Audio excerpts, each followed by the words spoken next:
Bonsoir à tous, alors aujourd'hui petite vidéo pour vous présenter une des techniques les plus faciles pour les joueurs early mid game free to play pour accéder au Gold 4, Gold 5 et commencer à farmer beaucoup de jetons d'arène pour votre grand haul, qui est très accessible niveau stuff et champions. Donc comme vous pouvez le voir ici, je vous ai préparé un petit tableau que j'ai rempli de champions que je considère qui sont soit obtenables facilement en free to play, soit que beaucoup de joueurs early mid game possèdent, car c'est soit des champions que vous allez avoir parmi des codes promo, soit des champions qui ont été donnés gratuitement par le jeu à un moment ou à un autre, soit des épiques qui sont potentiellement accessibles plus ou moins facilement. Mais je précise que ces champions sont interchangeables, c'est-à-dire qu'il y a énormément de lead speed différents, de break dev, de nuker dans le jeu, donc forcément, selon ce que vous pouvez tout à fait échanger ces champions-là contre d'autres champions qui sont pour beaucoup bien meilleurs. Donc on va maintenant voir en quoi consiste cette compo. Donc en gros, le but, ça va être de commencer avant votre adversaire et de one-shot toute l'équipe adverse dès le premier tour. Donc pour ça, vous allez avoir besoin d'un lead speed, un break def et d'un nuker. On va voir un peu plus tard pour le rôle de filler buffer. Pour votre lead speed, dans l'idéal, on va vouloir qu'il donne un buff speed ou du compteur de tour à toute votre équipe pour que la compo puisse dérouler sans que l'ennemi ait le temps de jouer son tour. Donc c'est pour ça que typiquement des persos comme l'Arbiter et Ostrid ou même Hyde si vous êtes en early game sont parfaits pour ça. Le but, ça va être de leur mettre vos stuffs les plus rapides pour qu'ils jouent absolument en premier et qu'ils puissent permettre à votre équipe de dérouler. Ensuite, ça va être au tour de votre break def. Alors quel stat pour le break def? On veut dans l'idéal le maximum de précision pour être sûr que le debuff touche le plus d'adversaires possible. Ensuite, il faut absolument que votre break def soit plus rapide que votre nuker. Ça paraît logique, mais je préfère le préciser. Pour finir, ça va être le tour de votre nuker. Donc le but du nuker, ça va juste être de balayer toute l'équipe adverse et finir l'arène. Pour ça, il vous faut un spell qui a un gros burst AOE. Donc il y a énormément de persos dans le jeu qui ont cette capacité. Là, je vous ai mis des exemples. Tous les starters ont par exemple un gros burst AOE. Des légendaires gratuits comme Tolin, Ezio, Ninja, etc. Et énormément de champions peuvent remplir ce rôle. Et pour ce qui est du rôle du fill buffer, ça va vraiment dépendre de ce qui vous manque. Il va surtout être là pour compléter votre composition. Typiquement, si votre nuker est très faible et que vous avez besoin de rajouter un deuxième nuker pour pouvoir finir toute l'équipe adverse, ou si en lead speed vous n'avez pas la chance d'avoir une arbitre, une Eostrid, etc. et qu'admettons vous jouez avec un Wukong pour vous servir de l'aura de speed, vous pouvez par exemple jouer avec Padreg qui va être là en filler parce que c'est lui qui va apporter le buff speed à l'équipe et qui va jouer en premier, mais c'est de l'aura de speed de Wukong dont on va servir pour gagner la speed bonus de l'aura. Donc on va maintenant passer à la démonstration pratique. Alors pour la petite anecdote, je me suis amusé à me créer un deuxième compte où je pool uniquement des shards vertes. Donc ça veut dire que je joue sans champion lège, sans champion épique, sans champion void. Donc j'ai uniquement un pool réduit de champions rares, donc ça rend la progression vraiment compliquée. Donc là, comme vous pouvez voir, à la line-up, on va avoir Kael que vous avez en starter, qui va être votre nuker. Vous avez la Vierge Guerrière en break def que vous obtenez gratuitement dans la campagne. Vous avez la Diaboliste en buff speed, pareil, gratuitement dans la campagne. Et la Spirit Host en buff speed, même si c'est que 10%, c'est déjà ça. Et en buff attaque que vous obtenez, pareil, gratuitement dans la campagne. Donc c'est vraiment une line-up que n'importe qui peut réunir très facilement. Et là, comme vous pouvez le voir, ils sont même pas niveau 60, ils sont pas full masteries, pas full book, ils ont des stuffs globalement éclatés. Et malgré ça, c'est relativement facile de monter en gold si vous choisissez les bons adversaires. Alors, comment choisir vos adversaires avec cette compo? En général, vous allez chercher une compo qui est plus lente que vous, donc vous voulez absolument jouer en premier, sinon vous avez perdu. Et une compo qui va être assez squishy, c'est-à-dire qui va pas survivre à votre premier burst. Si vous prenez une compo très tanky et que vous n'arrivez pas à la tuer dès le tour 1, en général, vous allez perdre derrière. Donc typiquement, bon après, moi c'est le pire exemple, parce que j'ai potentiellement une des pires compos possibles, j'ai pas de stuff sur le nuker, donc c'est vraiment dur de tomber les tanks. Mais par exemple, les Pelops niveau 60, c'est assez compliqué parce que vous allez rarement arriver à le one-shot et derrière, la partie est plus compliquée à gérer.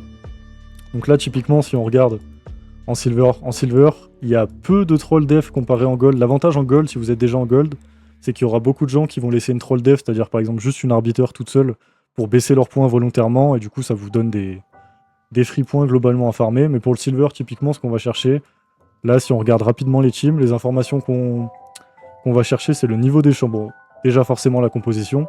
Ça, malheureusement, c'est le truc qui va vous demander le plus de knowledge parce que il y a beaucoup de champions que vous n'allez pas connaître et le temps d'apprendre à connaître chaque champion, chaque spell, etc., ça va prendre énormément de temps. Mais vous allez rapidement vous y faire parce que typiquement, vu que la plupart des débutants commencent avec les mêmes codes promo, les mêmes champions gratuits, etc., les Pelops, par exemple, vous allez en retrouver dans beaucoup de compos et c'est pareil pour tous les autres champions gratuits. Donc là, typiquement, si on regarde le pool que j'ai, cette compo, on sait déjà quasiment que je vais gagner. Car vous n'avez pas de champion extrêmement tanky, ils n'ont pas de lead speed, donc il y a de grandes chances que je commence en premier. Là, je vais vous montrer par exemple. On va start ça. Je laisse en full auto. Là, vous voyez, je start en premier. J'ai le buff speed, le buff attaque, le bref deck, et mon Kael qui va nuke toute la composition adverse. Donc globalement, toutes les arènes vont se passer comme ça. Vous pouvez jouer en manuel si vous voulez plus de pourcentage de victoire pour être sûr d'avoir les bons focus. Et les teams où il faut se méfier, typiquement on va prendre l'exemple de cette team là avec le nouveau perso qui a un gros lead speed. Il y a de grandes chances qu'il commence avant moi. Son Pelop, comme vous pouvez le voir, il est niveau 60, enfin il a 6 stars. Donc il y a de grandes chances qu'il soit tanky et que j'arrive pas à le one shot. Et là, cette team par exemple, je suis quasi sûr que je vais perdre le match s'il a des stuffs à peu près corrects. Ah non, je commence en premier, bon, surprenant. Bon, on va le nuke exactement pareil. Mais dans l'idée, c'est le genre de compo que vous voulez pas affronter dans l'idéal. On veut souvent utiliser son refresh. Si vous n'êtes pas sûr de pouvoir gérer les teams, vous utilisez le refresh. On veut surtout pas utiliser les gemmes, c'est-à-dire que dans l'idéal, si vous avez du temps de jeu, vous avez un refresh toutes les 15 minutes, donc c'est assez facile de faire vos 10, 15, 20, 25 jetons d'arène par jour si vous avez un peu de temps de jeu. Donc là, vous pouvez voir, par exemple, j'ai pas eu les dégâts de one-shot le Ezio, derrière, toute ma team s'est fait one-shot. Bon, après, là, j'ai pas de stuff, j'ai la pire compo, donc c'est plus compliqué. Typiquement, si vous jouez avec les compos donnés par le jeu de base,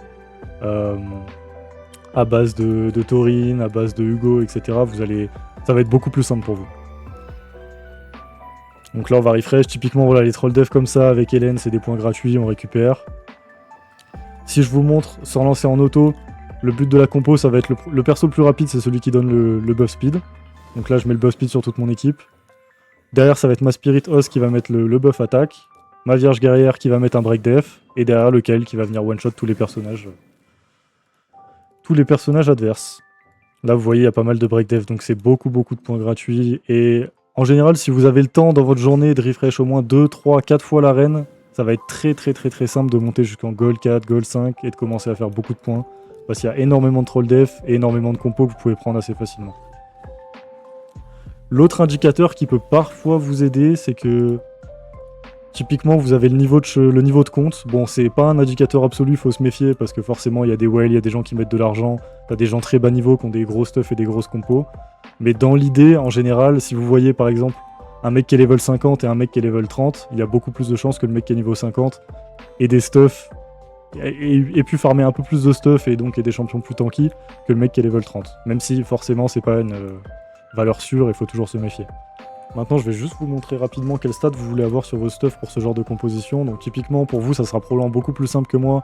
Si à la place du KL en nuker vous avez par exemple un Tolin, un Ezio, un Ninja ou un autre perso légendaire qui tape fort en AOE, vous allez pouvoir passer beaucoup plus de teams.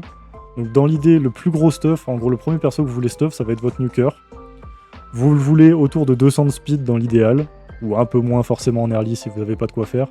Là typiquement mon KL il a juste les stuffs gratuits qu'on a eu au début du jeu, il a qu'un set, il a 2 items en trop sur cette lifesteal mais j'ai pas mieux pour le moment sur ce compte. Donc globalement, vous voulez 100% de crit rate, vous voulez un maximum de crit damage, un maximum d'attaque, environ 200 de speed sur votre nuker. Donc le deuxième perso ça va être votre break def. Votre break def, vous voulez qu'il joue juste avant votre nuker, donc vous voulez qu'il ait absolument un peu plus de speed que votre nuker et qu'il ait la précision d'appliquer le break def sur toute l'équipe adverse. Donc les nukers, vous avez par exemple la Vierge Guerrière, Hugo, tous les break def AOE, ça fera le taf, il vous faut juste un peu plus de speed que votre nuker et le plus d'accuracy possible pour pouvoir appliquer le break def. Donc typiquement, moi j'ai vraiment des stuff, j'ai pas de stuff pour le moment, donc voilà. Et derrière, vous voulez votre lead speed. Alors le plus important, c'est d'avoir un lead speed, et dans l'idéal, si vous pouvez avoir des persos qui buff, style buff attaque, buff speed, etc., ça va vous éviter beaucoup de problèmes sur beaucoup de compositions. Donc là, typiquement, moi j'ai ma Spirit Host et ma Diaboliste, c'est super important que votre buff speed soit le perso le plus rapide de l'équipe. Donc typiquement, ma Diaboliste, les stats, vous en avez rien à foutre, vous voulez juste qu'elle ait le plus de speed possible pour commencer en première. Donc là, oui, j'ai des stats flat, j'ai du dégât crit, j'ai des items, c'est n'importe quoi, mais j'ai juste pris les items qui donnaient le plus de speed sur mon compte. Et résultat, elle commence en première, donc elle peut appliquer le buff speed à tout le monde, et derrière, ça déroule. Donc vous avez la Diaboliste qui joue en première avec stuff trash tier qui ont juste beaucoup de speed. Pareil pour la Spiritos, les stuffs c'est n'importe quoi, je voulais juste de la speed. Je voulais qu'elle commence juste avant le break def et juste avant le nuker. Donc vous avez la Diaboliste qui commence en première avec beaucoup de speed, qui va mettre le buff speed. Derrière ma Spiritos qui va mettre le buff attaque, et qui va servir de lead speed. Bon, c'est pas grand chose, mais c'est toujours du 10% de lead speed, c'est mieux que rien pour l'early game. La War Maiden qui va aller appliquer son break def dans l'idéal sur la plupart des champions, malgré qu'il y ait... Bon, c'est une affinité force, donc parfois ça passe pas sur les spirits, et elle a pas beaucoup d'accu, donc des fois ça passe pas, mais si vous avez un meilleur stuff, ça sera plus pratique. Et à la fin, votre nuker qui va juste venir ramasser tous les champions adverses et finir l'arena. Bon, comme vous en doutez, c'est une compo early game, donc au bout d'un moment, ça va s'essouffler et ça marchera plus contre les joueurs qui commencent à avoir des sets Stone Skin, des sets mercuriales ou des persos très tanky, forcément. Mais ça reste très efficace pour monter rapidement jusqu'en Gold 4, Gold 5, et c'est juste ce dont vous avez besoin pour pouvoir monter votre grand haul et développer votre compte petit à petit. Surtout que pour vous, si vous commencez avec les codes promo des streamers, etc., ça sera beaucoup plus simple que pour la compo que je vous ai montré. Typiquement, vous remplacez le KL par un nuker légendaire, la Vierge Guerrière par un Hugo, etc., et la Spiritos par un vrai lead speed, ça va être beaucoup plus simple.